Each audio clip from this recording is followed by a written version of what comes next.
ಒಳ್ಳೆ ಕತೆ ರೀ. C all colleagues. ಒಂದು ಪಾರ್ಟಿ ಅವರು ನಮ್ಮ ಸರ್ಕಾರದಲ್ಲಿ ಕೆಲಸ ಮಾಡಿರೋರು, ಪಾರ್ಟಿಲಿ ಕೆಲಸ ಮಾಡಿರೋರು. ಏನ್ ನಮಗೂ ಯಾರಿಗೇನು ನನಗೆ ಯಾರ ಬಗ್ಗೆನೂ ಏನು ಭಿನ್ನಾಭಿಪ್ರಾಯ ಇಲ್ಲ. ನೀವು ಮಾಧ್ಯಮದವರು ಸೃಷ್ಟಿ ಕೆಲವು ಸಂದರ್ಭದಲ್ಲಿ ಕೆಲವು ಹೇಳಿಕೆಗಳು ಕೊಟ್ಟಿರ್ತಾರೆ, ಅದಕ್ಕೆಲ್ಲ ನಾವು ಬೇಜಾರು ಮಾಡ್ಕೋಕಾಗ್ತದ? ಅಣ್ಣ ತಮ್ಮದಿರೇ ಜಗಳ ಆಡ್ತಾರಂತೆ, ನಮ್ದು ಯಾವ ಜಗಳ? ನಾನಂತೂ ಯಾರ ಮೇಲೂ ಜಗಳ ಆಡಕ್ಕೂ ಹೋಗಿಲ್ಲ. ಯಾವ ವಿಚಾರಕ್ಕೂ ನಾನು ಇವತ್ತವರೆಗೂ ಒಬ್ಬರ ಮೇಲೆ ಒಂದು ಸ್ಟೇಟ್ಮೆಂಟ್ ಮಾಡಿಲ್ಲ. ನನ್ನ ರೆಕಾರ್ಡ್ ನೀವು ತೆಗೆದು ನೋಡಿ. ವಿರೋಧ ಪಾರ್ಟಿಯವ್ರ ಮೇಲೆ ಅವ್ರೇನಾದ್ರು ಸ್ಟೇಟ್ಮೆಂಟ್ ಮಾಡಿದ್ರೆ ಅವ್ರಿಗೆ ಉತ್ತರ ಕೊಟ್ಟಿರ್ತೀನಿ ಹೊರತು ನಾನು ಯಾರ ಮೇಲೂ ನಾನು ಕೊಡಕ್ ಹೋಗಲ್ಲ. ಯಾವ್ದಾದ್ರು ಒಬ್ಬರ ಮೇಲೆ ನಾನು ಹೋಗಿರೋದು ಯಾವ್ದಾದ್ರು ಒಂದು ತೋರಿಸಿ.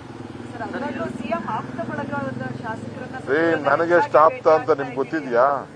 ಸಿಎಂಗೂ ಅವ್ರಿಗೂ ಸಂಬಂಧನೇ ಇಲ್ಲ. ನಾನು ಅವನ ಅಪೆಕ್ಸ್ ಬ್ಯಾಂಕ್ ಅಧ್ಯಕ್ಷ ಮಾಡಿದ್ದೀನಿ ಎಸ್.ಎಂ. ಕೃಷ್ಣ ಗೌರ್ಮೆಂಟ್ ಅಲ್ಲಿ. ಅವರು ಜನತಾ ಪಾರ್ಟಿಲಿ ಇದ್ರು, ಸಿಎಂ ದಳದಲ್ಲಿದ್ರು.